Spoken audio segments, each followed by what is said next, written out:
So you're looking to really level up your English speaking skills. That's awesome. We've got this deep dive ready for you today. It's based on some really cool advice from a language learning blog. We're going to be talking about stuff you can actually use, not just the same old textbook stuff. Have you ever felt like, Yeah. like they're just drowning in grammar rules instead of, actually like speaking English. Yeah. We're going to tackle all of that head on today. Yeah, you're totally right. It's so easy to get lost in the technical stuff, and then you forget about like what you're actually trying to do. Yeah. Speak confidently and fluently. Right. Okay, so let's just ditch the textbooks for a second and think about how we actually learned languages in the first place. We didn't start with like grammar drills, did we? We just started by hearing and repeating phrases, like mimicking the people around us. And our source really emphasizes this as like a key strategy, mastering those everyday phrases that you use all the time instead of getting bogged down in like, Yeah. complex grammar. What I think is really cool about this is it like flips the script on how we usually think about learning a language. Instead of starting with the rules, you like dive right in to the practical stuff, like the chunks of language that you'll actually use in real life. Yeah, and it's like, you know how when you learn to cook, you don't start by like studying the chemistry of all the ingredients or whatever. You just like follow a recipe. Right. Get your hands dirty. And experience like the joy of making something. I love that analogy. Yeah. And it's like with language, like those early wins really build your confidence and make you want to keep going.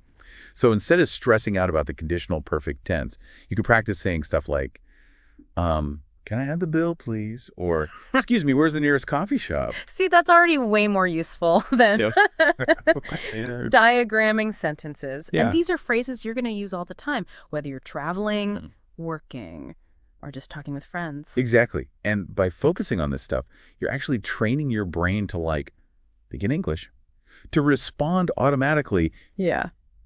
Okay, so we've laid the groundwork. We're feeling a little more confident. Now, how do we ramp things up? Our source talks about this awesome idea called immersion. Now, before you think I'm going to tell you to book a flight to London, hold on. Immersion can happen right where you are. Yeah. It's about being around the language all the time, even if you aren't in an English-speaking country. And the best part is you can customize it, make it your own. Right. Okay, so for example, let's say you love movies. Our source had this great example using Harry Potter. Start by watching with subtitles in your native language.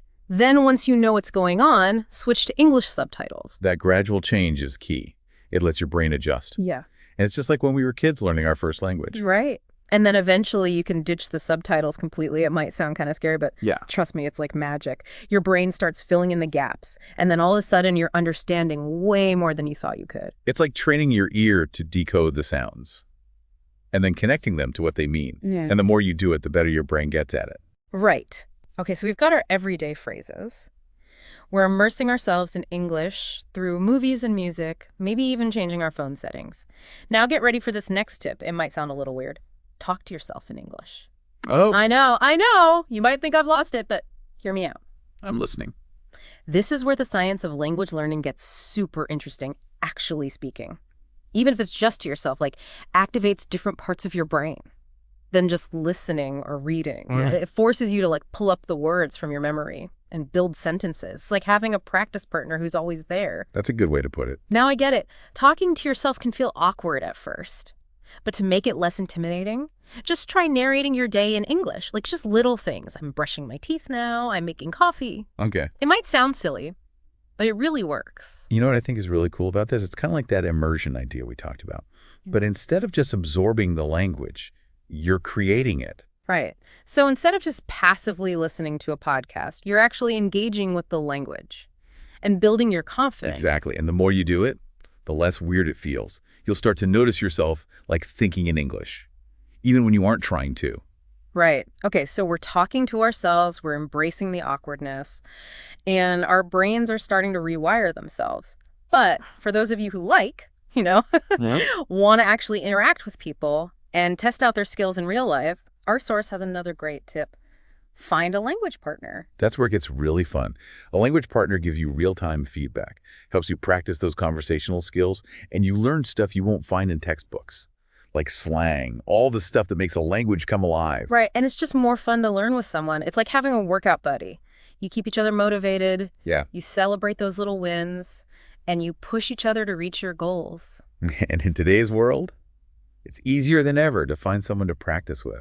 Right. There are apps like Tandem, Hello Talk, italki. It's like social media, but for language learners. You get to practice your English, and they get to practice your native language. It's a win-win. Exactly. And it's not just about practicing grammar and words, it's about connecting with another culture and maybe even making lifelong friends. Right. It's like opening a window to a whole new world. You're not just learning a language, you're broadening your horizons and becoming a more well-rounded person. Like that.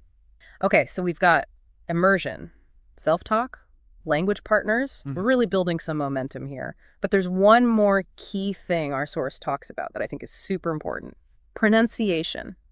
It's one thing to know the words, but if you can't pronounce them clearly, it can lead to misunderstandings and frustration. You're right. Pronunciation is often a big hurdle for people. Yeah. And I get why.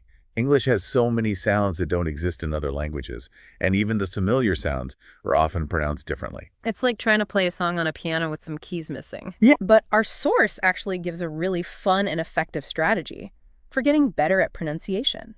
Oh, cool. What is it? Mimicking.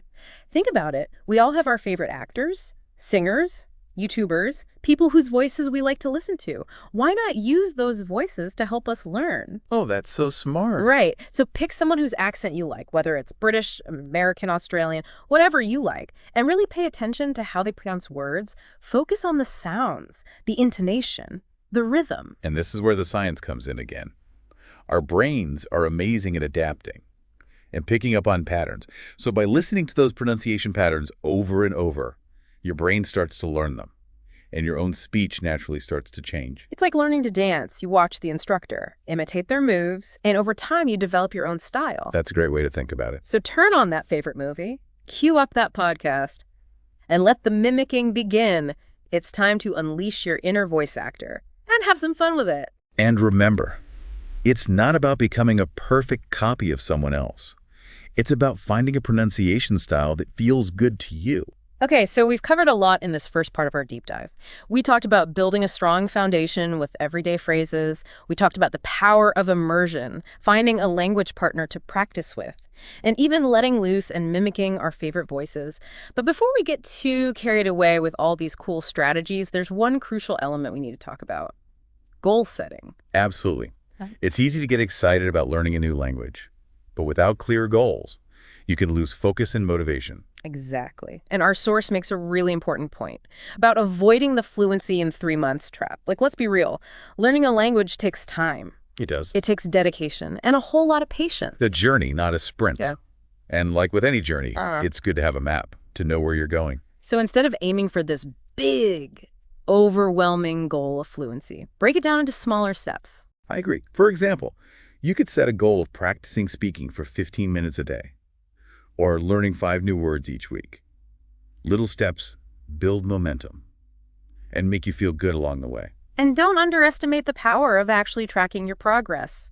Whether you use a language learning app, or keep a journal, or just mark off days on a calendar, like actually seeing how far you've come can be really motivating. It's like leveling up in a video game. Right. Each step forward, no matter how small, gets you closer to your goal. Exactly. And it's about celebrating those small wins along the way. Did you have a short conversation in English? Did you understand that movie scene without subtitles? Give yourself a pat on the back. You're making progress. Definitely. Positive reinforcement is so important. It keeps you motivated and helps you develop a good relationship with the learning process. Okay, so we've covered a lot in this first part of our deep dive, from laying the foundation to setting those SMART goals, but we're just getting started.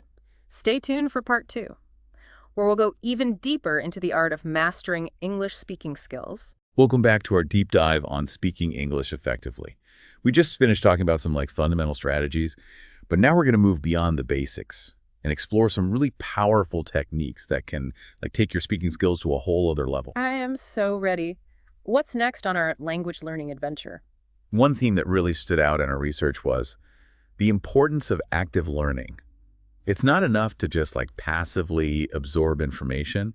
You have to engage with the language, make it a part of your life. Right. It's like you can read all the books and watch all the movies, but if you don't actually speak, you're not really putting those skills into practice. Exactly. It's like trying to learn a musical instrument.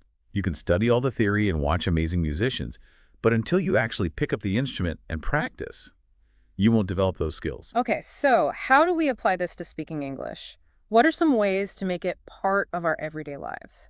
Well, our source suggests thinking outside the box a little and looking for everyday situations where you can naturally use English. Okay, give me some examples. Okay, so think about something you do all the time, like grocery shopping. Instead of just like scanning the shelves, challenge yourself to read the labels out loud in English. Like look at the ingredients, the nutritional information, even the brand names. Oh, I like that. It's like turning a boring chore into a mini language lesson. Right. And there's no pressure. You're not worried about making mistakes in front of Yeah. anyone. You're just using the language. What other everyday things could we do? Let's say you're cooking dinner. Instead of silently following the recipe, try describing each step out loud in English. I'm chopping the onions now. I'm adding the spices to the pot, things like that. It might feel silly, but I can see how that would help with fluency. You're not just memorizing words, you're actually using them. Exactly. And the more you do it, the more natural it becomes. You'll start to catch yourself thinking in English. Oh, wow. So it's like those micro immersion moments we talked about. But instead of just passively absorbing the language, you're actively creating it. Precisely. And that active creation process really helps solidify the language skills. This reminds me of something else our source talked about, building confidence. They said that confidence is just as important as fluency. Yes, totally agree.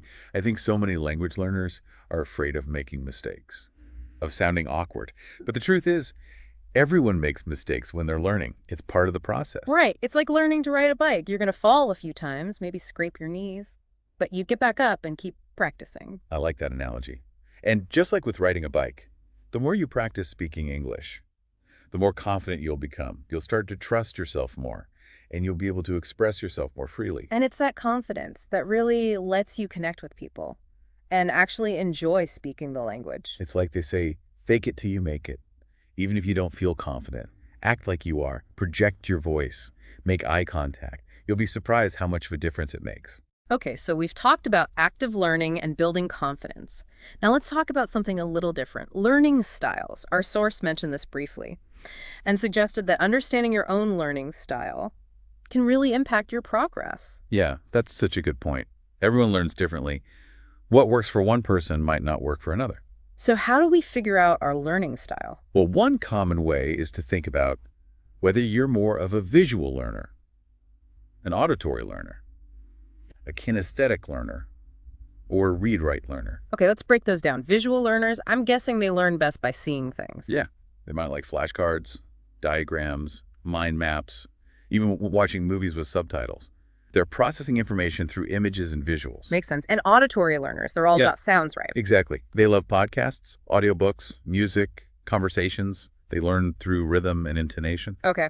What about kinesthetic learners? They learn best by doing, by moving their bodies, interacting with the language physically. They might like role-playing, acting things out, using gestures while speaking, or even writing things down by hand. So it's about engaging their senses. Exactly. And finally, read-write learner. Right. They learn best through reading and writing. They might like taking notes, writing summaries, creating their own stories in English, or even translating texts. So it's all about finding the methods that work for you. Exactly. There's no one right way to learn. Experiment and see what you enjoy. And this reminds me of another great point our source made about the importance of actually enjoying the process. They said if you're not having fun, you're less likely to stick with it. That's so true. Learning a language shouldn't feel like a chore. It should be an adventure. But sometimes it can feel like a grind, especially when you hit those plateaus or get frustrated with grammar rules. So how do we make it more fun and exciting? What goes back to personalizing your approach? Mhm. What are you passionate about? What are your interests?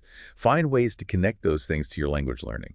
Like, for example, if you love food, you could watch cooking shows in English, try out recipes from English cookbooks, or even join a language exchange group and talk about food and culture. Perfect example. If you love music, you could listen to English songs, read the lyrics, maybe even try writing your own songs in English. Or if you're a movie buff, you could watch your favorite films in English, pay attention to the dialogue, maybe even try mimicking the actors. The possibilities are endless. Yeah. It's all about finding what sparks your interest and keeps you motivated. Speaking of motivation, our source had some really good tips on how to stay motivated. Learning a language is a marathon, not a sprint. Yeah. And it's easy to lose steam. Yeah, it's true. It's easy to get discouraged when progress is slow. So how do we stay on track? How do we keep that fire burning? One key is to set realistic goals, like we talked about before. But it's also important to celebrate your progress, no matter how small. Right, like those little victories, the Yeah. aha moments. Exactly. Did you learn a new phrase today? Did you have a short conversation in English without feeling nervous? Those are wins. Celebrate them. Give yourself credit. Let that fuel your learning. Love that. Another powerful motivator is to remember why you started learning in the first place. What are your goals? What do you want to achieve? Right, maybe you want to travel the world or get a promotion at work. Whatever it is, keep it in mind. Yeah. And remember, you're not alone. There are so many resources out there to help you, like language learning apps, online communities, teachers and tutors. And don't forget about other people. Talk to your friends and family. Share your struggles and celebrate your wins. Yes, having a support system can make all the difference. Okay, we've covered a lot in this second part of our deep dive. We talked about active learning, building confidence, understanding your learning style, finding joy in the process, and staying motivated. And there's still more to come. In part 3, we'll explore some even more advanced techniques and resources to help you really level up your English-speaking skills. Welcome back for the final part of our deep dive into mastering those English-speaking skills. We've already covered so much. From building that solid foundation to the power of, active learning and celebrating all those little wins. Now we're getting into some advanced techniques, the stuff that can really polish your English. It's like we've climbed a base camp, and now we're ready to summit that fluency mountain. Okay, I like that analogy. So what's first on our agenda? Our source dives deep into pronunciation and accent refinement. We touched on mimicking before. But now it's time to get a little more specific. Yeah, I'm all for that. I think sometimes we forget how important pronunciation is, as we get better with vocabulary and grammar. Right. Even small mistakes in pronunciation can cause confusion, especially with those tricky vowel sounds or consonant clusters that might not exist in your native language. It's like trying to fit a square peg into a round hole. Yeah, exactly. So how do we refine those subtle but really important parts of pronunciation? Well, the good news is there are tons of resources available now, like YouTube channels dedicated to English pronunciation, apps like ELSA Speak that give you feedback on your accent, and even speech therapists who specialize in accent reduction. It's like having a personal pronunciation coach in your pocket. You're right. And as you get deeper into pronunciation, you'll discover this fascinating aspect of language that often gets overlooked, the musicality of English. Ooh, tell me more. Think about it. English is full of these subtle shifts in intonation, rhythm, stress patterns. They convey meaning and emotion just as much as the words themselves. It's like the difference between reading sheet music and actually playing a piece of music. Exactly. Okay, pronunciation unlocked. Yeah. What's next? Our source says, once your pronunciation's improving, it's time to start expanding your vocabulary beyond those everyday words. Okay, I'm ready to level up my vocabulary, but where do we even begin? English has so many words. Think about your interests and goals. Are you into science, history, art, business? Focus on vocabulary related to those areas. So instead of just memorizing random words, we're focusing on words that will actually help us communicate. Exactly. Read books and articles about things you're passionate about. Pay attention to new words. Keep a vocabulary journal. Use flashcards, whatever works for you. And I think context is so important. It's not enough to just know the definition of a word. You need to understand how to use it. I agree. Pay attention to how words are used in sentences. The more you surround yourself with real English, the more your vocabulary will grow naturally. Okay, so we've refined our pronunciation, expanded our vocabulary. What else is there? Our source talks about something that trips up a lot of learners, even advanced ones: idioms and slang. Ugh, yes. Those can be so confusing. It's like you need a secret a decoder ring. I know. Idioms are those phrases that don't always make sense literally, but they have a meaning, often a funny one. Right, and slang is a whole other challenge. It's always changing. It is. So how do we even begin to understand idioms and slang? Immersion is key. Pay attention to how native speakers use them in movies, TV shows, music, just everyday conversations. So it's like we have to become language detectives, gathering clues. And don't be afraid to ask questions. If you hear something you don't understand, just ask someone to explain it. Right. And I bet context is important too. Definitely. The same idiom can mean different things, depending on the situation. Okay, so pronunciation is refined, vocabulary is expanded. We're even starting to understand idioms and slang. We're reaching the top of that language learning mountain.